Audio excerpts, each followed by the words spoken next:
विहन्ताणं नमो सिद्धाणं नमो आयरीयाणं नमो वज्रायाणं नमो लोहि सर्वसाहुणं सिद्धं शुद्धं परमयञ्जलिन्दवर्णैः चन्द्रमकरलङ्कं गुणरयं भूषणोदयं जीवस्य परुवणं पुच्छं।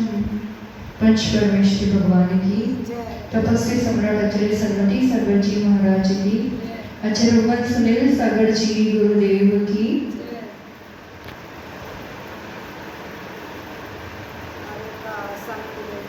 बरसात का मौसम है, नदियां भर जा रही है, सरोवर भर जाते हैं, और कभी उनके किनारे पर जाकर के देखना हो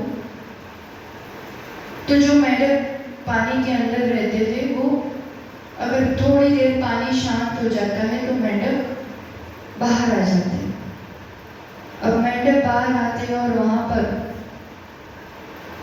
कुछ बच्चे खेल रहे हो तो मस्ती मस्ती में पत्थर भी मार देते हैं, धूप भी लग रही है सूरज की हो तो किसी न किसी रूप से वो परेशान हो सकता है। अब उससे बचने का उसके पास सीधा सा उपाय है कि वो पानी में डूब जाए, पानी में डुबकी लगा ले तो इन सब झंझटों से बच जाएगा। बस ऐसा ही जो मेंढक रूपी उपयोग है ना, वो आत्मा में ही लीन रहे तो कहीं कुछ कष्ट होने वाली बात ही नहीं। पर जब वो पंचेंद्रिय विषयों में बाहर निकलता है, उसका उपयोग बाहर की ओर होता है, तो फिर कर्मों की मार पड़ती है, किसी न किसी रूप से उसे दुखी होना पड़ता है। जीव के दुख का कारण वो अपनी मर्यादा का उल्लंघन करता है, अपनी ही अनुभूति करे, अपने ही पास रहे, अपने ही घर में रहे तो कहीं कोई दिक्कत वाली बात ही नहीं। 6 द्रव्य है संसार में, जीव, पुद्गल, धर्म, अधर्म, आकाश, काल। उसमें से धर्म, अधर्म, आकाश और काल ये तो शुद्ध द्रव्य ही है और अपने में शुद्ध ही रहते हैं, स्वभाव में ही रहते हैं, वो अपनी मर्यादा का उल्लंघन कभी नहीं करते। अब रही बात जीव की और पुद्गल की, तो ये 2 द्रव्य ऐसे हैं जो स्वभाव से विभाव की ओर भी जाते हैं, मर्यादा का उल्लंघन करते हैं। और उसमें पुद्गल की बात कहें तो वो विभाव चला भी जाए तो उससे खुद को कुछ फर्क नहीं पड़ता है, उसको कोई सुख दुख का एहसास नहीं होता है। वो नरक रूपी शरीर बन जाए, मिट्टी बन जाए, कीचड़ बन जाए, जल बन जाए, देव का शरीर बन जाए, किसी भी रूप वो परिणत होता रहे, उसमें उसका कोई नुकसान या लाभ या उसको कुछ फर्क नहीं पड़ता है। फर्क पड़ता है सिर्फ जीव को, और वो भी जब वो उसकी मर्यादा का उल्लंघन, उसकी मर्यादा क्या है? जानना और देखना, बस इतना ही उसका कार्य है, अपने में रहना। और उस चीज में दृष्टि बाहर जाती है, उस मर्यादा को तोड़ता है और बाहर निकलता है तो फिर उसे दुखी होना पड़ता है। अनंत काल से इसी रूप से संसार में चले आ रहे हैं, और कभी कदाचित ऐसा संयोग मिलने पर और खुद का एहसास होने पर, खुद की शक्ति, खुद का स्वभाव, खुद की संपदा का एहसास होने पर जीव का पुरुषार्थ जगता है। और अब ये एक बार पुरुषार्थ जगने के बाद सबसे बड़ा पुरुषार्थ क्या कर रहा है? अभी जो मुनिराज की बात चल रही है, जिस अवस्था की बात चल रही है, क्या कर रहे हैं? कौन सी कुश्ती लड़ रहे हैं वो, या कौन सा भाग रहे हैं, या कौन सी कमाई कर रहे हैं? क्या मेहनत, पुरुषार्थ तो कर रहे हैं कि नहीं कर रहे? कर रहे हैं। किस बात का पुरुषार्थ कर रहे हैं? अपने में रहने का। कुछ भी निमित्त मिल जाने पर भी अब मर्यादा का उल्लंघन नहीं हो, ये सबसे बड़ा पुरुषार्थ है। अपने में चुपचाप बैठे रहना, क्योंकि मस्ती करना ही आता है, उपयोग को बाहर ले जाने की ही आदत रही है, और ऐसे में उपयोग को अपने में ही रहना, अपने में स्थिर रहना और फिर चढ़ाई करना। यह पुरुषार्थ तो हो रहा है, ऊपर ऊपर चढ़ना भी हो रहा है। देखने को मुनिराज शांत स्थिर ज्ञाता दृष्टा पने में बैठे हुए हैं, बाहर से कुछ करते हुए दिखाई नहीं दे रहे, पर फिर भी ऐसा जबरदस्त पुरुषार्थ चल रहा है, अपनी मर्यादा को मेंटेन तो करना, पर उसके साथ विशुद्धि को बढ़ाते भी जाना, बढ़ाते भी जाना। और वो सिर्फ अपनी विशुद्धि को बढ़ा रहे हैं। वो चुपचाप अपने निज आत्म घर में, उस आत्म सरोवर में बैठे हुए हैं और फिर उसके साथ वो अपने में मस्त है और फिर उनको अब तक परेशान करने वाले जो कर्म है उनका कार्य अपने आप हो रहा है। उसके लिए कुछ उनको अलग से करना नहीं पड़ रहा है। 3 करण, परिणामों के 3 विभिन्न चढ़ाव पड़ाव अपन ने देखे। 9वें गुणस्थान तक की बात अपनी हुई चुकी थी, तो उसको 1 मिनट में रिवाइज करते हुए फिर आज अपन आगे के गुणस्थानों की ओर बढ़ेंगे। सातिशय अप्रमद गुणस्थान वाला मुनिराज जो श्रेणी चढ़ने के सम्मुख है, उस समय जो उनके परिणाम है, जो उनकी अवस्था है, उससे अपन ने अधकरण नाम दिया था। गुणस्थान उसका कौन सा होता है अधकरण में? 7वां गुणस्थान। यहाँ अभी अपन जो बात कर रहे हैं वो ये 3 करण अलग अलग जगह अलग अलग समय पर जब जब उपशामना करनी है या कर्मों का मोहनीय का क्षय करना है तब तब होता है। इसलिए यहाँ हमने अलग से गुणस्थान ऐसा नहीं लिखा है, क्योंकि इन जनरल जब कभी भी ये 3 करण होंगे तब इस रूप की अवस्था रहती है। अभी जो बात कर रहे हैं वो 7वें गुणस्थान की अपेक्षा। तो परिणाम कैसे होते हैं अधकरण में? अधकरण यानी ऊपर के समय वाले जीवों के परिणाम नीचे के समय वाले जीवों से मिल सकते हैं। अब विशुद्धि बढ़ती जा रही तो अब वो अपूर्व करण में पहुंचेगा तो वहां क्या अब दशा होगी परिणामों की? प्रति समय अपूर्व पहले नहीं किए हुए ऐसे नए नए परिणाम और ऊपर चढ़ते हुए आगे बढ़ते हुए अब वो उस अवस्था तक पहुंचता है कि अनिवृत्तिकरण। अब कौन से परिणाम? जब निवृत्ति भेद, अंतरंग में परिणामों में भेद नहीं है। बाहर से शरीर काला हो सकता है, गोरा हो सकता है, ठीकना हो सकता है, लंबा हो सकता है। इसलिए लिखा है कि संस्थान, आकार, प्रकार, रंग में फर्क हो सकता है शरीर के, पर अंतरंग परिणामों में कोई भेद नहीं पाया जाता है। ये हो गए तीनों के परिणाम। अब अनुकृष्टि रचना, जो एक मिलान किया था ऊपर के समय नीचे के समय में, जो पूरी रचना बनाई थी, वो रचना अधकरण में तो होती है, अपूर्वकरण और अनिवृत्तिकरण में नहीं होती। और आगे अपन देखें, एक समयवर्ती जीव यानी एक साथ किसी ने इस करण में, इस अवस्था में प्रवेश किया, एक साथ अनेक मुनिराजों ने, तो एक समयवर्ती एक साथ मुनिराजों में अधकरण में परिणाम समान भी हो सकते हैं और भिन्न भी।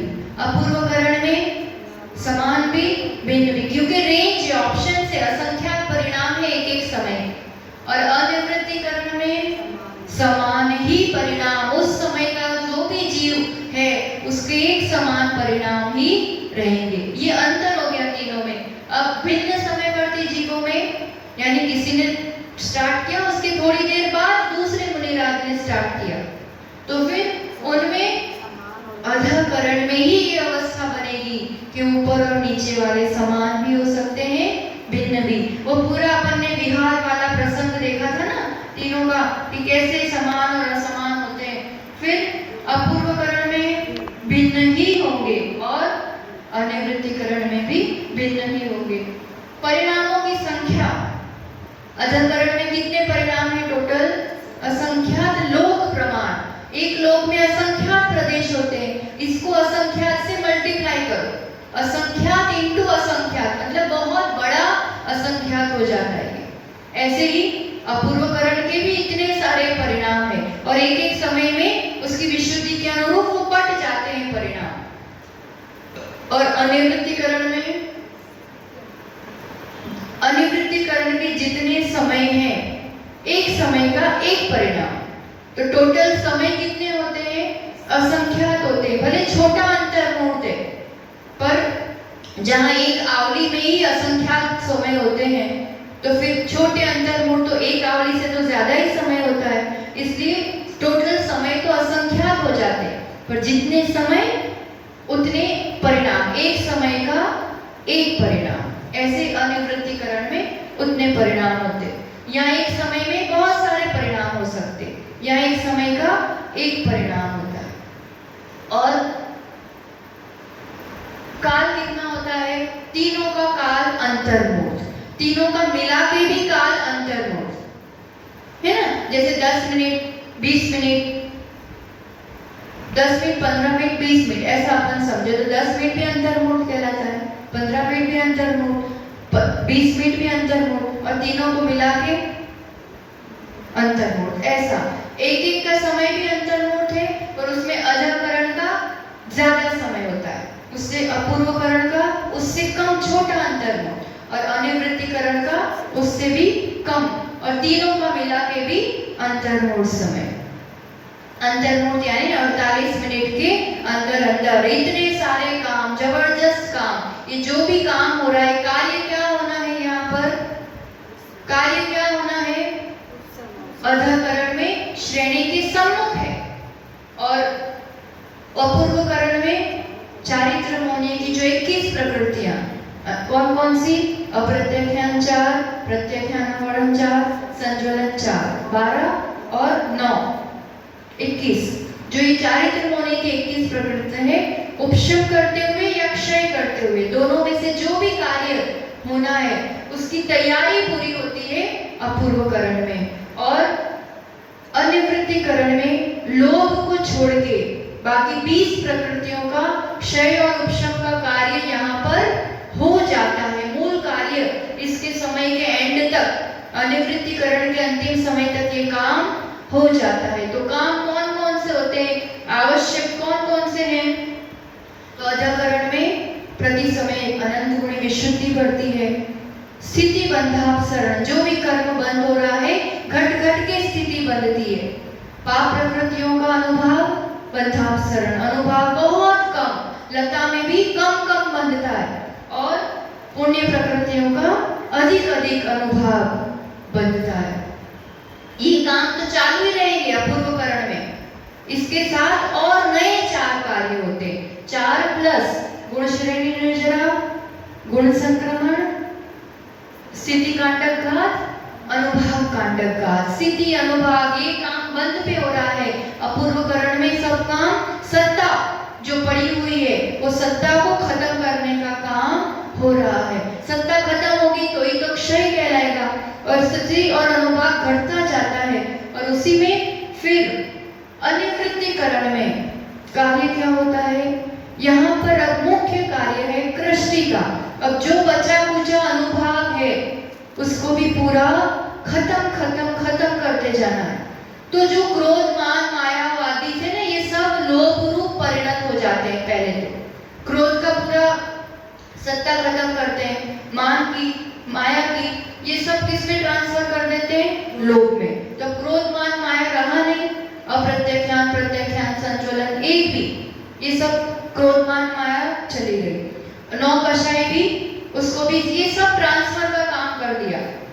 और फिर अब जितना लोभ का द्रव्य बचा है सत्ता में, ठीक है, तो संज्वलन लोभ में अब क्या करेंगे? उसकी शक्ति कम कम कम करती जाएंगे, स्थिति तो घटाते ही जाएंगे।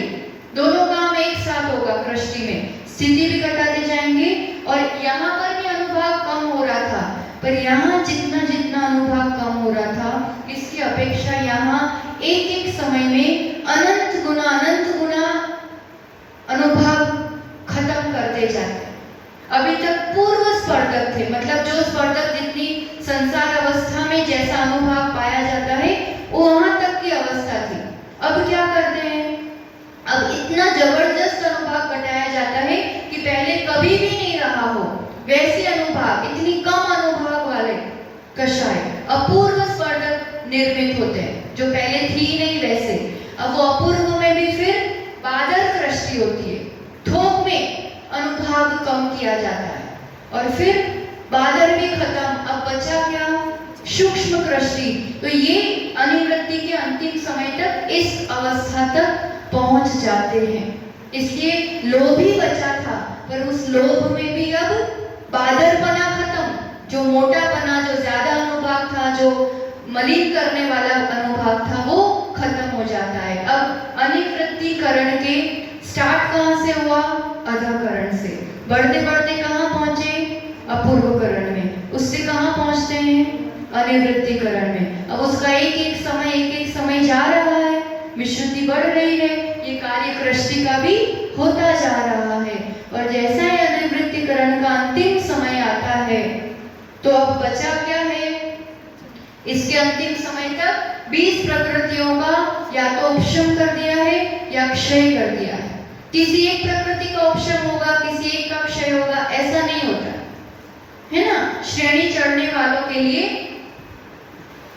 गुणस्थान तो वही है, 7वां फिर 8वां फिर 9वां, पर उपशम का काम होगा तो उपशम का ही होगा, और क्षय का होगा तो 20 प्रकृति के साथ क्षय का ही कार्य होगा।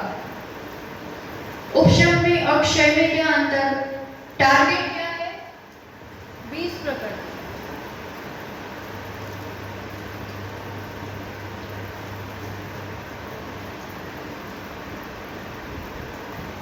क्यों कही यहाँ पर,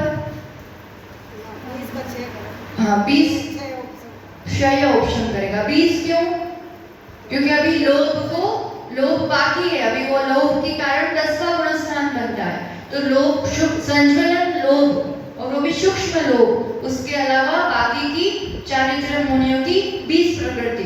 तो यहाँ तो पुरुषार्थ विशुद्धि सब वही चल रहा है, पर जीव की अपनी सत्ता, अपना संसार उसका कितना बाकी है, स्थिति कैसी है, उसकी विशुद्धि कैसी है, उसके आधार पर चढ़ते समय जो तैयारी चल रही है अपूर्वकरण में, अब उस तैयारी में या तो सत्ता पूरी खत्म करता जाएगा, है ना, स्थिति आदि इतनी कम कर देगा, पूरी सत्ता, अगर क्रोध मान माया सब लोग में ट्रांसफर हो चुका है, बिल्कुल भी सत्ता बची ही नहीं, तो क्षय करता जा रहा है। क्षय करना यानी सत्ता फिनिश, उसके आत्म प्रदेशों में अब वो कर्म है ही नहीं, और आगे अब एक बार खत्म किया तो किया, फिर आगे होने का कोई संभावना ही नहीं है, तो ये क्षय का काम हो गया।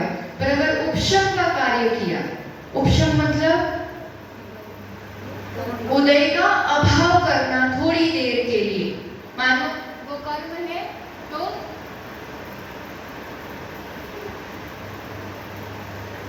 है ना, वो कर्म है तो थोड़ी देर के लिए, जैसे उसमें देखा था ना कि नीचे ऊपर कर देते हैं उसको, और जैसे उदय का अभाव कर दिया, उस समय तो उसको ऐसे लगेगा कि उदय का अभाव, तो यहाँ थोड़ा थोड़ा इतना उदय में आता जाएगा, फिर थोड़ी देर के लिए बिल्कुल इन 20 प्रकृतियों को, 21 प्रकृतियों को पूरा उदय का अभाव कर दिया जाएगा। पर सत्ता खत्म नहीं हुई है, अभी वो सत्ता में पड़ा है, तो इस रूप से दोनों में बड़ा अंतर है। तो अब ये 9वें गुणस्थान वाला 10वें गुणस्थान में पहुंचता है, फिर 10वां गुणस्थान नाम क्या है उसका, सूक्ष्म सांप्राय।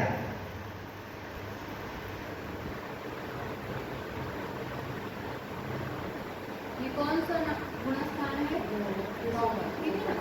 अब वो 9वें से सीधा कहाँ जाएगा, शुरू किया था 7वें से, फिर 8वें में ऊपर की चढ़ाई चल रही है अभी, और अब पहुंचेगा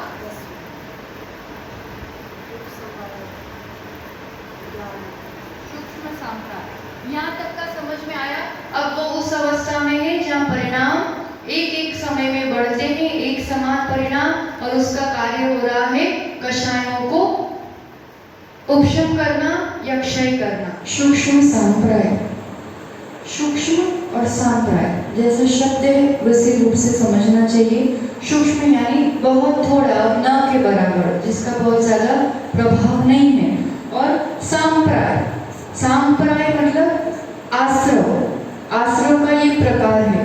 कषाय सहित जीव को जो आश्रव होता है उसे सांप्राय कहते हैं। तो यहाँ तक कषाय है, पहले गुणस्थान से अगर अपन देखेंगे तो ये लास्ट अब एंड है कषाय का, सूक्ष्म लोभ ही बचा है। तो पहले गुणस्थान से निरंतर इस कषाय के कारण ही कर्मों का आश्रव होता है, आश्रव होता है, और कर्म ठहरते हैं, कर्म बंद होता रहता है। इसलिए ये जो सांप्राय है ये एंड, अपन ने जो देखा था पहले भी, अंत दीपक, ये एंड पॉइंट है, सूक्ष्म लोभ ही बचा है। तो आचार्य भगवान इसकी गाथाओं के लिए क्या कह रहे हैं, 58 और 60 नंबर की गाथा में, इसके लिए परिभाषा देते हुए कह रहे हैं, उदाहरण से बता रहे हैं आचार्य भगवान। थुको सुम्भैवत्थम होदिजः सुमराय संयुक्तम एवं सुहं कसाओ सुहं सरागोत्तिनादवो अनुलोहं वेदन्तो जीवो सामगो खवगो वा सो सांपराओ खौखा देनु किंची। यहाँ पर एक उदाहरण दिया है, कौसुंबी वस्त्र यानी कोई ऐसा लाल या केसरिया रंग का कोई कपड़ा हो जिस पर रंग चढ़ा हुआ हो और अब वो बहुत अच्छे से धो लिया हो, तो धोने के बाद वो वस्त्र कैसा हो जाता है, हल्की सी लालिमा उसमें रहती है, लगभग बाकी सब धुल चुका होता है। ऐसे इस आत्मा में कषाय का गहरा रंग चढ़ा हुआ था, पर अब वो विशुद्धि के माध्यम से धोके धोके धोके अब पूरा धुल चुका है, बस अब हल्की सी एक लालिमा है। तो ऐसा धुला हुआ कौसुंबी वस्त्र के तरह सूक्ष्म लाल रंग जिसमें बचा हुआ है, ऐसे वस्त्र के समान ये जो गुणस्थान है, ये सूक्ष्म सांप्राय यानी सूक्ष्म लोभ बचा हुआ है। एकदम धुला हुआ वस्त्र नहीं कहा है ना, क्योंकि अभी पूरा क्लीन नहीं हुआ है, पूरा नहीं मिटी है कषाय, हल्की सी बाकी है पर लगभग धुल चुका है। तो ऐसे एक धुले हुए वस्त्र के समान, धुली हुई कषाय के समान उस आत्मा की अवस्था, गुणस्थान, एक एक स्थान, एक एक अवस्था की बात कर रहे हैं। तो ये आत्मा की जो अंतरंग अवस्था है उस मोहनीय कर्म के कारण, तो मोहनीय कर्म के 20 प्रकृतियों का देखो, पहले जो 7 प्रकृतियां थी, दर्शन मोहनीय की 3 और अनंतानुबंधी, उसका तो काम करके ही ऊपर चढ़े थे, तो उसकी बात पहले हो गई। अब 28 प्रकृतियों में से बची 21, तो 20 प्रकृतियों का काम ये तो गुणस्थान में कर दिया। 9वें में बाकी की प्रकृतियों का काम हो गया, या तो उपशम किया या क्षय किया, बचा क्या, सूक्ष्म लोभ।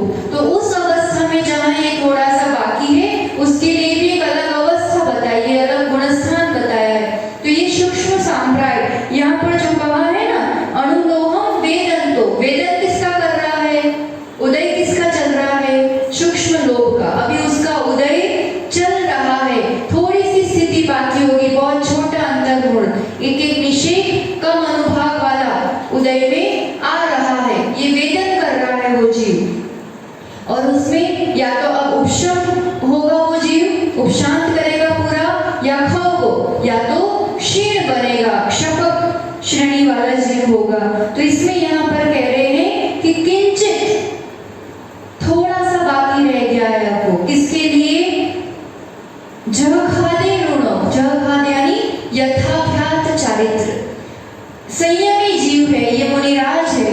जब 6ठे-7वें गुणस्थान में थे तब उनका सामायिक चारित्र था, छेदोत्स्थापना चारित्र था।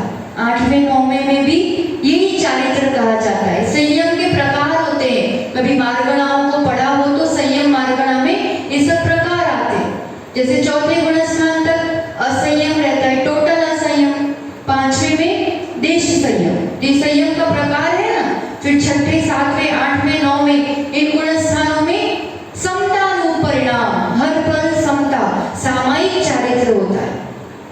तो अब ये 9वें तक होता है सामायिक चारित्र, छेदोत्स्थापना। अब जो सूक्ष्म लोक के साथ जो चारित्र है, जो संयम है, उसको सूक्ष्म सांप्राय चारित्र कहा जाता है। ये भी एक भेद है। तो ये कैसा भेद है, कौन सा चारित्र है, तो कह रहे हैं यथाख्यात चारित्र। यथाख्यात मतलब जैसा है वैसा, अत्यंत निर्मल, जैसा आत्मा का गुण है, स्वभाव है, ऐसा पूरा चारित्र, निर्मल चारित्र। उसमें न्यून, न्यून कम है, किंचित थोड़ा सा ही बाकी है, अब बहुत बस पहुंचने की एकदम कगार में है वो, पर पूरा भी यथाख्यात भी नहीं है, तो अभी वो सामायिक वाला भी नहीं है। ये एक बीच की अवस्था है, जो सामायिक से तो उत्कृष्ट है, क्योंकि सामायिक आदि चारित्र में तो अभी सभी का शायद पूरा मोह ये मौजूद था। अब यहाँ पूरा मोह लगभग तो खत्म कर दिया ना, तो उसके समान भी नहीं कह सकते। और यथाख्यात अभी पूरा चारित्र भी प्रकट नहीं हुआ है, तो ये बीच वाली अवस्था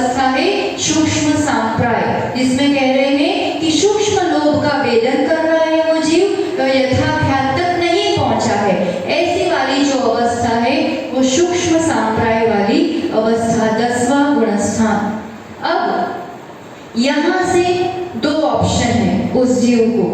चढ़ना तो है अभी ऊपर, पर ऊपर कहाँ पहुंचेगा? तो ऊपर 11 में जा सकता है या फिर 12 में जाएगा। तो 11 में कौन जाएगा और 12 में कौन जाएगा? तो दोनों में से एक में ही जा सकते हैं। और क्रम से जैसे 11 में जाएगा फिर 12 में जाएगा, ऐसा नहीं हो सकता। ये टर्निंग पॉइंट है, ये या तो इस पार या उस पार वाली बात है। तो अगर वो कर्मों का उपशमन करते हुए, इस मोहनीय कर्म का उपशम करते, दबा के थोड़ी देर के लिए उदय का अभाव वाली जो अवस्था है, अभी 10वें में उसका उदय नहीं है, बाकी की 20 प्रकृतियों का खाली सूक्ष्म लोक का वेदन है, 20 को दबा दिया है, उदय का अभाव कर दिया है। ऐसी अवस्था में विशुद्धि बढ़ते हुए जो अवस्था है, तो वो जीव कहाँ पहुंचेगा? 11वें में। नियम से उपशम श्रेणी, उपशमन करते हुए चढ़ने वाला जीव 10वें से 11वें में पहुंचेगा। अभी तक कॉमन थे ये गुणस्थान, चाहे शपथ श्रेणी वाला हो चाहे उपशम श्रेणी वाला हो, 8, 9, 10 कॉमन है। पर अब काम हो गया ना, तो काम करने के बाद अब ये सूक्ष्म सांप्राय भी लास्ट मोमेंट बाकी है। अब इसका एक एक समय बीत रहा है, तो वो भी अब उपशांत हो जाएगी। अब जो थोड़ी बची थी उसका भी उदय का अभाव कर दिया। मतलब पूरी 21 कर्म प्रकृति मोहनीय की, टोटल 21 प्रकृतियों के उपशम से जो गुणस्थान पाया जाता है, जो अवस्था पाई जाती है, वो है उपशांत मोह कषाय। और अगर अनिवृत्तिकरण में 20 प्रकृतियों का तो क्षय कर दिया और सूक्ष्म लोक का वेदन कर रहा है, उसका भी एक एक समय में उदय आके अब सत्ता उसकी खत्म हो गई, तो इसके अंतिम समय से सूक्ष्म सांप्राय का अंतिम समय होगा, तो वहां से सीधा कहाँ जाएगा? 12वें में सीधा। ये बीच वाला उपशांत मोह, क्योंकि वो उपशम करके मोह को होता है अवस्था, और यहाँ क्षय कर दिया, खत्म ही हो गया, तो मोह के क्षय से जो अवस्था बनती है वो क्षीण मोह वाली अवस्था। ये दो अलग, उपशम से बनेगा 11वां गुणस्थान और क्षय से बनेगा 12वां गुणस्थान। ये 3 अवस्थाएं हैं। अब जो उपशांत मोह है, तो उसका भी उदाहरण देकर के यहाँ आचार्य भगवान समझा रहे, कह रहे हैं कि कैसे होती है वो अवस्था। तो अत्यंत निर्मल, क्योंकि उदय का ही नहीं, उदय है ही नहीं है, तो जैसे कर्म है ही नहीं, कर्म है ही नहीं, तो अत्यंत निर्मल अवस्था। कैसी निर्मल अवस्था?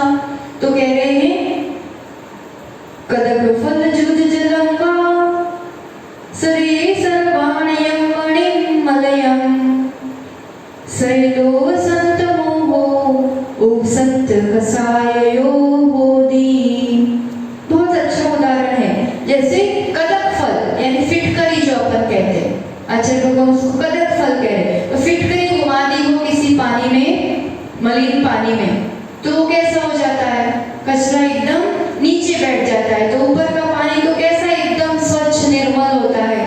उस तरह की अवस्था कि सत्ता में वो कर्म है पर दबे हुए हैं, अभी उसका प्रभाव, वो मलिनता नहीं है। और दूसरा भी उदाहरण उसके साथ दिया है शरद नियम। शरद ऋतु में आपने कभी देखा हो कोई सरोवर या तालाब, तो शरद ऋतु का तालाब बहुत निर्मल होता है, ऊपर से जो पानी होता है ना एकदम कांच जैसा निर्मल। अब कीचड़ भी है, कचरा भी है, पर वो नीचे बैठ जाता है।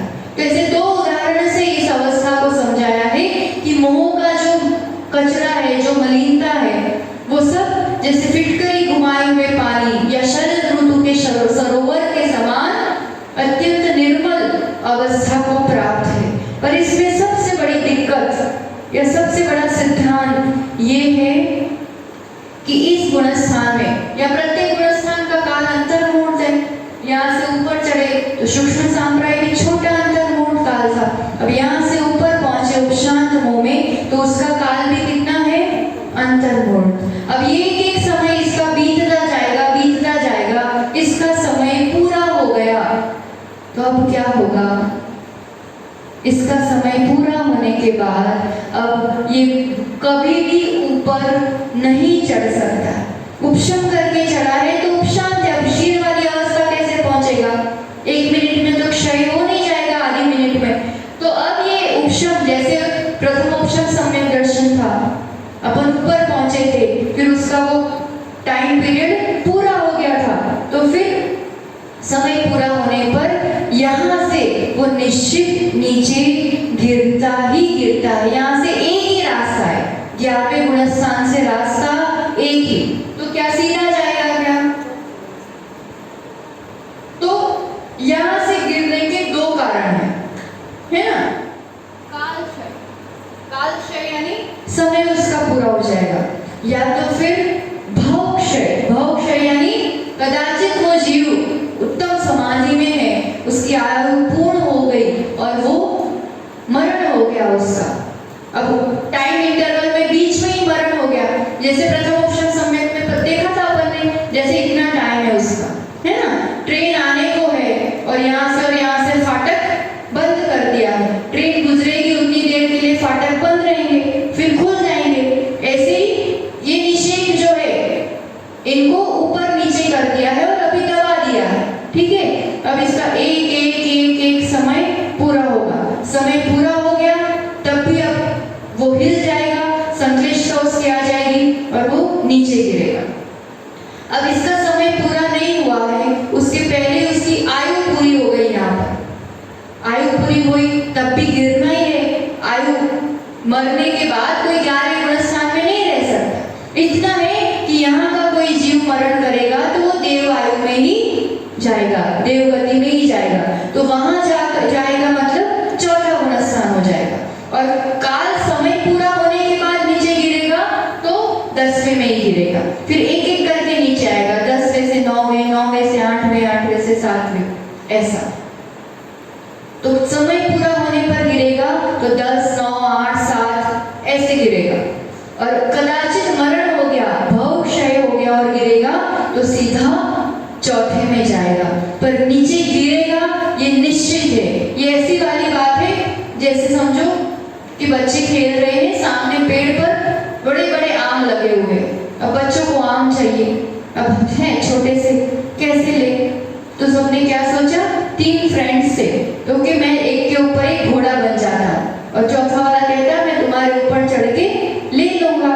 तो तीनों बच्चे तो ऐसे एक के ऊपर एक चढ़ गए, चौथा वाला ऊपर चढ़ा और आम तोड़ने जा रहा है, पर बस इतना सा ही रह गया है कि अब बस पहुंचेगा कि थोड़ा ऊंचा होगा और आम लेगा, और वो उतना पहुंचने जाता है कि वो जो नीचे वाला होता है ना वो थोड़ा हिल जाता है, वो इतना भार सहन नहीं कर पाया। वो एक हिला कि बाकी के सब भी हिल गए और आम नहीं मिल पाया। ऐसा बस वो केवल ज्ञान की प्राप्ति के बिल्कुल नजदीक ही ये जीव बहुत बड़ा पुरुषार्थ कर लिया, वो उधर तक इतने तक तो पहुंच गया, पर वो एकाध कषाय उदय में आ गई और वो हिल गया, वो परिणाम हिल गए, वो स्थिरता नहीं बन पाई कि फिर एक कषाय के उदय से फिर क्योंकि दबाया है ना, क्षय तो किया नहीं है, तो उसकी अपनी सीमा होती है, किसी को कितनी देर दबा के रखो।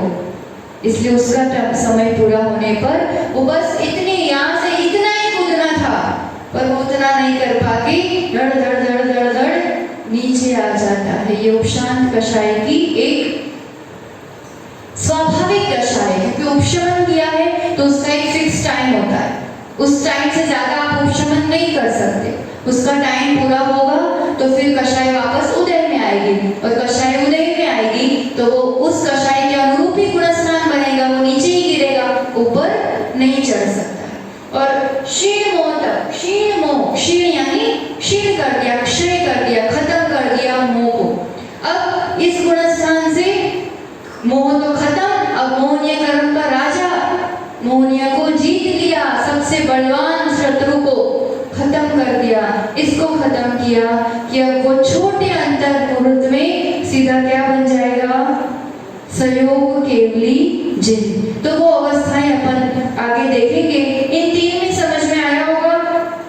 सूक्ष्म साम्राज्य में सूक्ष्म लोभ का उदय है, और उपशांत मोह में पूरी मोहनीय का उपशमन है, और क्षीण मोह में पूरे मोहनीय का क्षय कर दिया। अब एक अंश भी मोहनीय कर्म उसके आत्म प्रदेशों के साथ नहीं है। और परिणाम कैसे होंगे, तो यहाँ तो थोड़े से मलिनता है, जैसे वो वस्त्र का उदाहरण दिया है ऐसा। और 11वें गुणस्थान में परिणामों की अपेक्षा तो समान है, एकदम निर्मल है, जैसे 11वें के परिणाम वैसे ही 12वें के परिणाम। विशुद्ध है, बस इसका टाइम पीरियड कम है, ये निश्चित गिरेगा ही गिरेगा। और जो 12वें वाला है वो थोड़े ही समय में अब केवल ज्ञान को प्राप्त करेगा। ये आसमान जमीन का फर्क, परिणाम थोड़ी देर के लिए सेम है, पर एक गिरेगा और एक सीधा केवल ज्ञान को प्राप्त करेगा। तो इस 12वें गुणस्थान में अत्यंत निर्मल, जैसे स्फटिक, आचार्य भगवत क्या उदाहरण दे रहे हैं, जैसे स्फटिक के बर्तन में जल रखा हो, है ना, स्फटिक के पात्र में जल रखा हो तो कैसा दिखता है, आर पार एकदम क्रिस्टल क्लियर, ट्रांसपेरेंट, जैसे कुछ है ही नहीं, एकदम वैसा दिखता है ना। ऐसे स्फटिक के पात्र में रखे हुए जल के समान अत्यंत अत्यंत अत्यंत वीतराग निर्मल क्षीण कषाय वाली अवस्था, क्षीण मोह वाली अवस्था। तो ऐसे इस अवस्था तक पहुंचना इस आत्मा की अपनी नियति है, उसका हक है, वो उसका स्वामी है। बस थोड़े से पुरुषार्थ की जरूरत है, और कुछ कर पाए ना कर पाए, थोड़ी देर के लिए भी अपने घर में बैठो, थोड़ी देर के लिए भी अपनी मर्यादाओं में रहो, थोड़ा थोड़ा अभ्यास बढ़ता जाएगा तो एक दिन इस अवस्था तक भी पहुंच पाएंगे। क्योंकि अभी नहीं किया तो कदाचित, है ना, कदाचित असंगी पर्याय में पहुंच गए, कोई तीव्र कर्म के उदय वाली अवस्था आ गई, तो फिर कैसे संभाल पाएंगे अपने आप को। भी सब तरह की अनुकूलताएं हैं, तो इन अनुकूलता में ये अभ्यास बढ़ाना होगा, गुणस्थानों को चढ़ना होगा।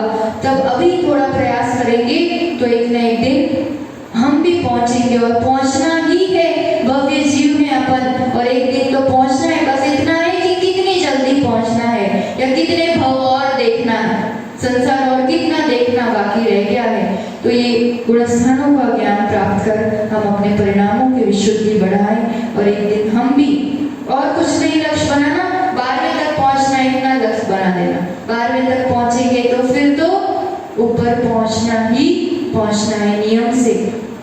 तो ऐसे कर्मों की क्षमा करते हुए हम अपने निर्मल स्वभाव को प्राप्त हो, इसी दिव्य मंगल भावना के साथ जय बोलो आचार्य भगवान सुनील सागर जी गुरुदेव की।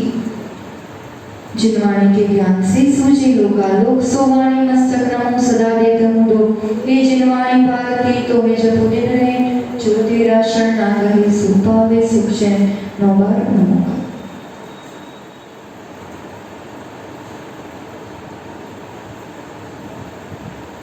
द्वादशांग में जिनवाणी माता की जय। आचार्य भगवान सुनील सागर जी गुरुदेव की।